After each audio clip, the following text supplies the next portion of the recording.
여기 보면 통도사에 가면 저기에 바위가 하나 있어요. 김정훈, 김홍조, 박영효 이렇게 이름이 3명이 딱 있습니다. 저기 있는 박영효라는 사람은 전국구 인물이니까 누군가 다 알죠. 근데 김홍조는 울산에서 유명한 사람입니다. 울산 사람 중에 모르는 다 아는 데가 어디냐, 학성공원이라고 다 알죠. 우리 여기도 알 수 있을 거고. 언양의 작천정은 압니까? 네. 언양 작천정하고 학성공원을 자기 개인 소유물인데 지역 주민에게 돌려준 사람을 생각하면 됩니다. 그 정도로 부자입니다. 경부선이나 부산이나 철도 넣을 때 나무를 공급해 갖고 돈을 떼돈 벌었어요. 그래서 목재왕이라고 합니다. 이 사람 아버지가 울산에서 염전을 했어요. 그리고 아버지가 뭐 중인계급쯤 되니까 우리 아들을 좀 서울에 갖고 좀 출세시키려고 했는데 보낸 데가 어디 갔냐면 아가 누구하고 궁합이 맞았다? 박영효하고 궁합이 맞은 거예요. 그래서 어형제를 멋질 정도로 친합니다. 그리고 이분이 또 과거에도 합격도 하고, 그런데 이분의 독립유공자가 될 수 있는 충분한 가능성이 있는데 가장 OAT가 누구냐면 박영효하고 평생을 같이 했다는 겁니다. 이분이. 그래서 이제 OAT가 있는 거예요. 박영효가 1910년도까지는 독립운동을 하듯이 생활을 했어요. 그런데 1910년 이후는 일본인으로부터 귀족 자기를 받고 평생 일본의 녹을 받고 살아가거든요. 그래서 이제 문제가 되는데 여기서부터 역사는 또 다시 시작이 됩니다. 김홍조의 사회가 누구냐면 김정훈입니다. 상산마을의 만석군입니다. 혹시 양산 사람 중에서 모르는 사람 없죠? 오땡 농장이라고 알죠? 그죠? 오땡 농장. 아시죠? 왜 오땡인지 혹시 아시는 분? 저도 몰랐어요. 옛날에 내 친구는 그 집안이 전부 다 아들, 딸들이 경남여고하고 경남고등학교 나와서 오행제라. 그래서 오경농장이다. 이렇게 나한테 사기를 치더라고요. 근데 내가 알고 보니까 아니고 그 집 형제가 오행제였어요. 경자 돌림 형제가 5명이 그래서 오경농장이더라. 그래서 다 관계되게 일을 하시더라고. 그분의 이제 오경농장은 이제 정훈 집이 이제 큰 집이고 오경농장은 작은 집입니다. 그러니까 피해를 안 받는데 김정훈의 아버지가 누구냐? 김교상입니다. 그 할아버지가 김병희고, 김병희가 그 위에 있는 자산마을에 서병이라고 하는 의병장이 있지 않습니까? 양산의 유명한 의병장은 서병입니다. 그 서병이로부터 독립군자금을 준 사람이 김병희 교상 부자라고 알려져가 있어요. 우리 돈으로 하면 50억 원을 줬다고 지금 이야기하는데 그는 알 수가 없습니다. 일단은 일본군의 기록입니다. 5,000엔을 줬다 이래 나와 있거든요. 자, 상식 질문. 내가 50억을 받았어. 50억을 들고 갈 수 있을까요? 지표로 받아도. 그 당시에 지표 없잖아요. 그러면 엽전급으로 50억을 내가 들고 가면 의병 활동하는데 어떻게 들고 가요? 그죠? 그럼 5,000엔이든 5억이든 50억이든 하면 받을 수 있는 방법은 뭐가 있을까요? 그렇죠. 음 하나밖에 없는 거예요. 그럼 음이 어떻게 됩니까? 전국적으로 유통될 수 있는 음이 돼야 되죠. 그럼 이 집안이 전국적으로 유통돼서 음을 발행할 수 있는 사람일까요? 야, 그게 문제죠. 가능합니다. 만석군이잖아요. 그런데 상산마을 상북에 만석되는 땅이 있을까요? 없습니다, 또. 만석군인데 뭐가 만석이 되겠다? 현금재산까지 다 포함해서 만석군이다, 이 말입니다. 양산에 그 당시에 만석군이 3팀이 있었어요. 통도사. 통도사는 땅도 많아요. 간단히 생각하면 통도사 논이 얼만큼 많은가 하면 신평에서 언양까지 있죠. 가천이라고 하는 들이 있죠. 거기가 통도사 땅이 옛날에 많았었어요. 그래서 경봉스님이 소출이 얼마나 나왔느냐 간 적도 있고, 언양 사람들이 농민들이 통도사 땅을 부쳐먹고 소작으로 있었어요. 그래서 소작으로 문제가 생겨갖고 언양 사람들이 통도사하고 데모한 적도 있습니다. 그만큼 이제 언양 쪽에 통도사 땅이 많았었어요. 그렇기 때문에 저분 이제 김병희 할아버지가 누구냐? 쉽게 만석군 집의 할아버지가 김재복이라는 분이에요. 근데 이 김재복 씨가 어떤 일이 있었느냐 하면 1900년도 전에 이분이 만석군 벌써 그때부터 됐긴데 활빈당이 한번 휩쓸고 갔어요. 이 만석군이라고 잡아갔어요. 통도사에서 끌고 가고 성남사까지 끌고 갔어요. 그래가 돈을 몇만 냥 주고 풀리나고 어음도 주고 풀리납니다. 그래서 그 집에서 재산을 지키기 위해서 사병을 거느리게 되는 거예요. 병사를, 포소들을. 그 포소들이 나중에 아까 말한 서병희 씨가 상산마을을 지나가면서 성천마을에서 일본군을 추사를 이제 쉽게 말하면 고리대금업자들을 죽이게 되는데 그때에 일본군 아들이 서병희를 잡으러 왔는데 누구하고 싸우게 되냐면 김교상, 김병희 집인 만석군인 김정은 할아버지하고 아버지 부대하고 같이 싸우게 되는 거예요. 그래서 집안이 절단이 납니다. 그래갖고 아버지와 할아버지가 이틀 간격으로 사망을 하게 되는데 여기 차가 죽었다고 알려진 동네가 성천마을. 지금 통도사의 그 자비도량입니까? 옛날에 통도 호텔 자리 있는 그 계곡 앞에 있는 소나무에서 손바닥을 철사줄로 꽁꽁 매고 이렇게 끌려다니면서 거기서 죽었다고 지금 이야기는 전해오고 있습니다. 이것도 전해오고 있습니다. 왜냐하면 어디 기록이 된 게 없기 때문에 그래 알고 계시고 그러면 김정은이가 아까 김홍주하고 이제 사이라 그랬잖아요. 김정훈이가 김홍조 딸하고 결혼하다 죽었어요. 재혼을 합니다. 그 재혼을 한 사람이 바로 저 밑에 있는 박재혁이라는 사람의 여동생입니다. 여기서 이제 수수께끼가 또 생기죠. 만석군이야. 자기 아버지, 할아버지가 일본군하고 싸웠어. 그러면 집안에서도 일본군의 감시 대상이 됐겠죠. 그런데 재혼을 했는데 부산경찰서에 폭탄을 터뜨렸던 어혈단의 여동생과 결혼합니다. 이 수수께끼를 저 유가족하고 만나고 했는데 아직까지 수수께끼를 못 풀고 있어요. 어떻게 만났는지는 몰라요. 그래서 분명히 뭔가는 있어요. 그 정도를 감당해야 되는데. 그런데 이제 그 박재익이라는 사람은 김원봉이하고 나중에 행동을 같이 하긴 합니다. 그래서 1920년도에 부산경찰서에 폭탄을 터뜨리는데 이게 어혈단으로서 최초로 성공한 사건이 됩니다. 이게.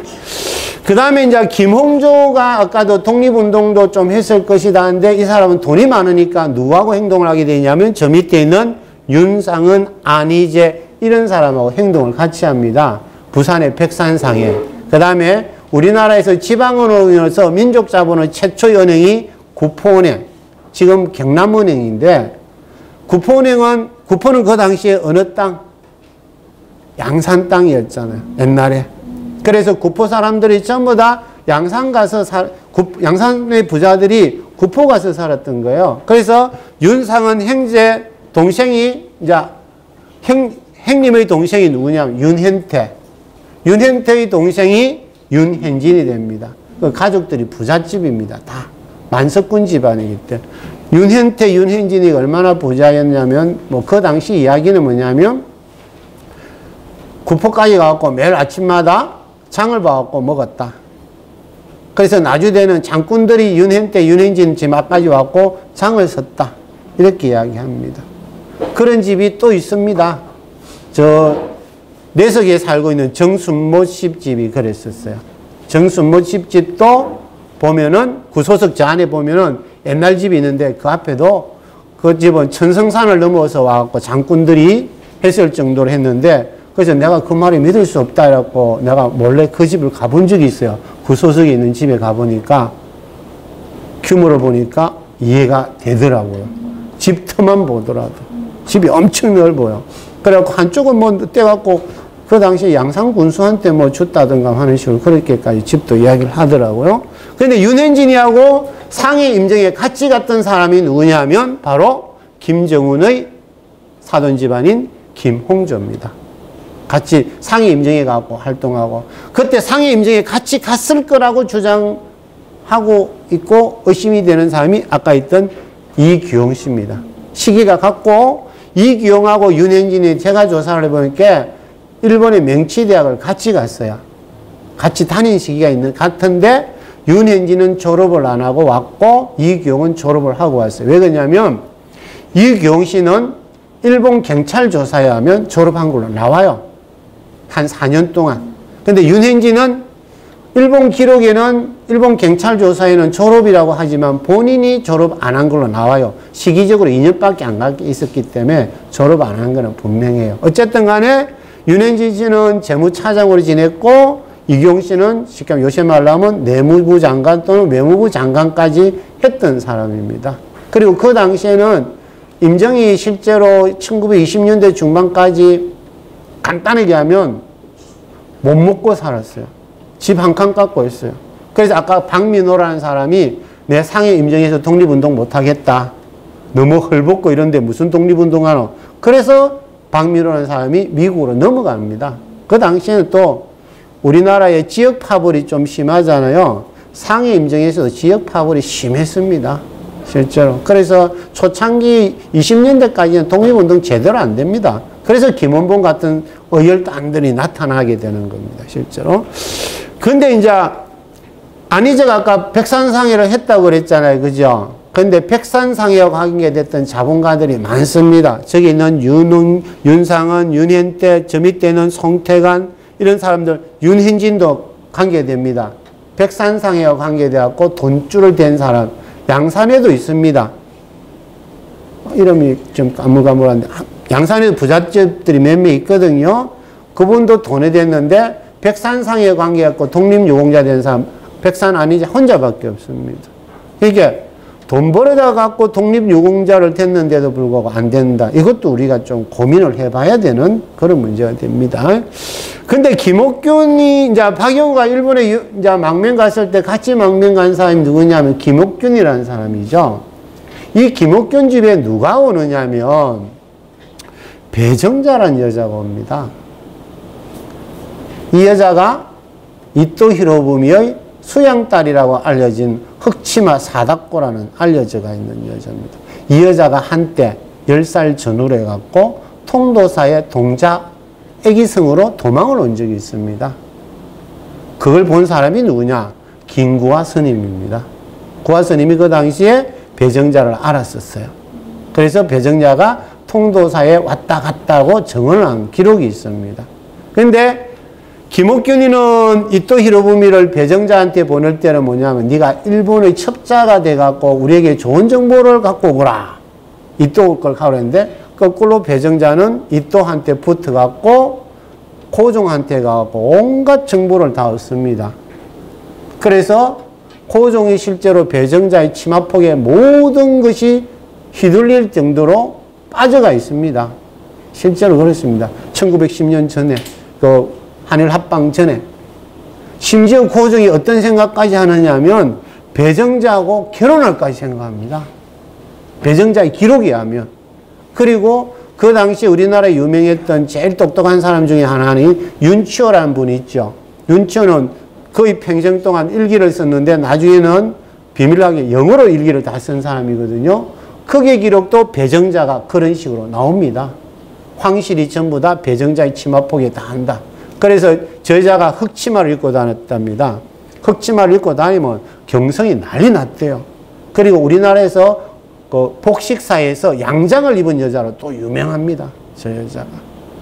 자, 근데 저 여자가 일단은 고종을 확 휘어잡아갖고 아간파천 간 이런 모든 걸 갖다가 하고 아간파천에서 블라디보스톡으로 고종이 망명할까지 생각을 합니다. 그 정보를 고종이 같이 가자 그랬거든요. 배정자한테. 그러니까 배정자 이또한테 갖고 꼬질러 버리고 그렇게 못 가게 되는 그런 비하인드 역사적 서투리가 또 있습니다. 이또 히로부미가 죽었을 때 난리 났고 배정자는. 근데 그 전에 그 이후에도 이또 히로부미가 죽고 나면 일제시대 되면 이 여자는 또 뭐냐면 만주가 갖고 독립유공자들을 또 고발합니다. 근데 이 배정자가 유명한 거는 남자 복이 엄청 많습니다. 제가 조사한 남자만 해도 7명이나 됩니다. 전부 다 연하의 남자가 많습니다. 배정자의 딸 중에 하나가 현송자라는 여자가 있어요. 이 현송자가 누구하고 나중에 재혼하냐면 윤치호의 동생인 윤치오하고 합니다. 옛날에 고종시대 때 항무국장이기 때문에 되게 높은 배설입니다.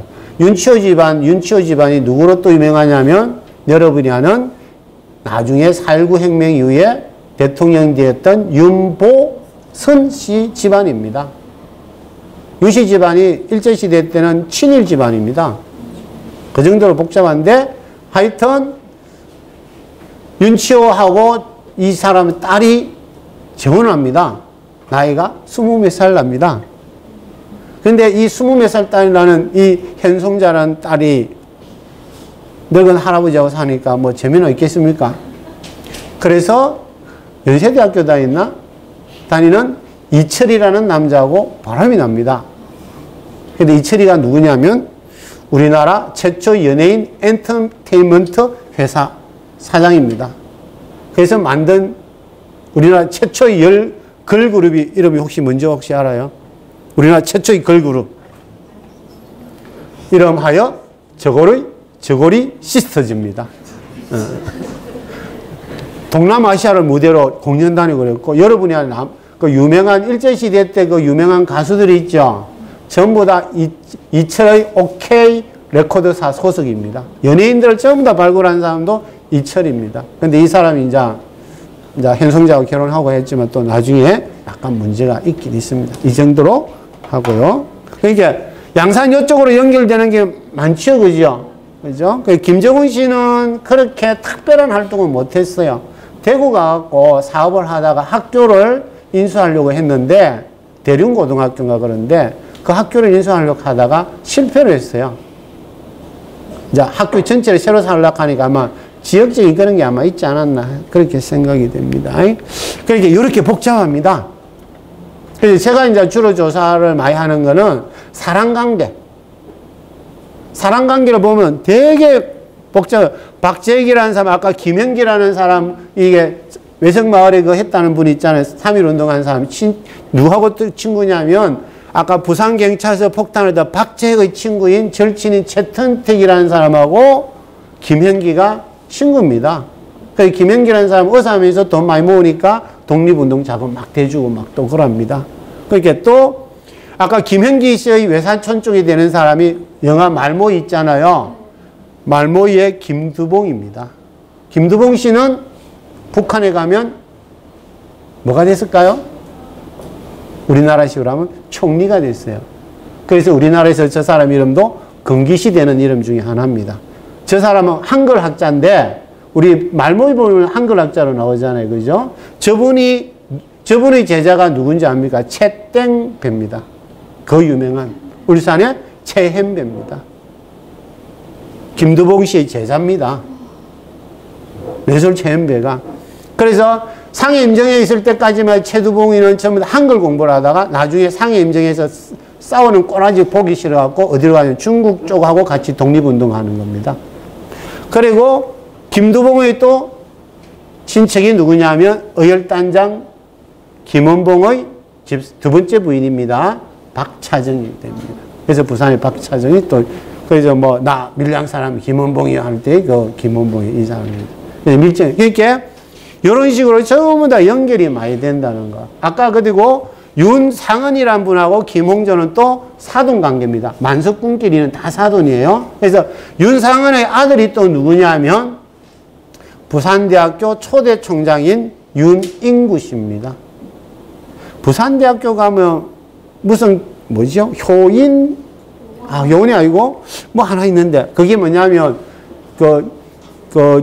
윤인구 씨하고 그 집사람의 이름을 따갖고 하는 그런 공간이 있어요. 보면. 그래서 이제 이런 식으로 하고 윤상은 씨의 장인이 또 누구냐면 부산 개성고등학교 지금 있지 않습니까? 그 개성고등학교 전신인 개성학교라고 있는데 우리나라에서 철도왕이라고 부르는 사람이 있어요. 박기종이라는 분이 윤상은 씨의 장인입니다. 근데 윤상은 씨는 스스로 독립유공자 신청은 하지 않았습니다. 자, 이런 식으로 이제 여러 가지 연계고, 아까 말했던 상산마을의 김철수라는 분은 김교상, 김병희, 김정훈 집하고 꼴랑 10m도 안 떨어져가 있습니다. 다 붙어가 있어요. 윤현진 씨하고 그러면 저 집 김철수하고도 일본에서 같이 공부할 수 있는 시간이 1년 정도 있어요. 그러니까 다 만났다고 보면 됩니다. 그러니까 끼리끼리 독립유공하는 유공자들은 끼리끼리 다 만나고 행동했다. 이렇게 보시면 되겠습니다. 그래서 여기 보면 상북, 하북 이렇게 이제 사람들이 많이 서로 연결되어 있다. 보면은 우리나라 독립운동을 하는 사람은 다 독립운동 인적 네트워크 속에서 독립운동을 하는 것이지 따로따로 노는 건 아니다 하는 거. 그리고 만석군은 만석군끼리 재벌끼리 우리 결혼하는 게 있지 않습니까? 그 당시에 만석군은 만석군끼리 또 결혼을 하더라 하는 것도 또 볼 수 있고, 그 만석군 중에서도 독립운동 쪽을 하는 사람은 여전히 독립운동을 하고, 그렇지 않은 사람은 안 하고 이렇게 됩니다. 예컨대 백산상에 가장 붙던 경주 최부잣집 있지 않습니까? 최준 집안하고 또 사돈관계가 누구냐면 대한강복회의 울산의 박상진하고 사돈관계입니다. 그 다음 박상진이하고 또 사돈관계 좀 비슷한 게 내성마을에 있는 정순모 씨 집안입니다. 그래서 다 사돈관계 이렇게 다 연결이 되고 복잡하다는 그런 걸 제가 연구하다 보니까 좀 많이 알게 되는 그렇게 됩니다. 그래서 우리가 상북의 내전마을하고 대성마을하고 그 다음에 상산마을은 뭐 반경 5km 아닙니다. 그럼 그 당시에 다 걸어갖고 다니니까 나이도 한두 살밖에 차이 안 나니까 다 안다고 이렇게 보면 됩니다. 그래서 양산에서는 1920년 전후의 독립운동한 사람 전부 다 상북면 사람이에요. 여기 상북면 사람이 중심이고, 그 사건이 나중에 하북면으로 이제 통도사하고 관계됐을 때는 신평의 이제 통도중학교, 이게서 이제 독립운동이 또 중심이 되는 두 개고, 그 다음에 이제 세력한 것이 이제 양산읍내. 양산읍내에서 제일 중요한 거는 아까 말했던 경찰서 습경 사건이 관계된 사람들이 또 3.1운동 관계되는 분들이 계속 청년운동을 하거든요. 그런데 양산의 그 농민 석객 사건 할 때 누가 와갖고 그 당시에 또 활동하냐면 언양의 청년운동의 대부인 신학업, 신영업, 김기호라는 세 분이 와갖고 또 활동을 합니다. 김기호라는 분은 여러분이 알 겁니다. 어렸을 때 배웠던 교과서 이름이 어느 회사 거죠? 대한교과서 주식회사. 그걸 만든 사람이 김기호라는 분입니다. 그분이 양산에 와서 독립운동하다가 출판사를 좀 하다가 탄압을 받았고 서울로 가는데 서울 가고 고문을 당해갖고 하반신을 못 씁니다. 그래서 그 재산을 나중에 양자한테 주게 됩니다. 그때 또 그분이 또 어릴 때 같이 일했던 사람이 누구냐면 오영수라는 분이에요. 언양의 소설가. 그래서 오영수하고 김기호가 만났고 우리나라에서 제일 오래된 문학 잡지인 현대문학을 창간하게 되는 계기가 되는 겁니다. 이렇게 인턴 네트워크들이 전부 다 그 당시에 다 연결되어 있더라 하는 겁니다. 근데 아까도 말했지만 우리는 우리 동네는 모르고 남의 동네만 자꾸 알고 있다. 이 말입니다. 오늘 여기까지로 마치도록 하겠습니다.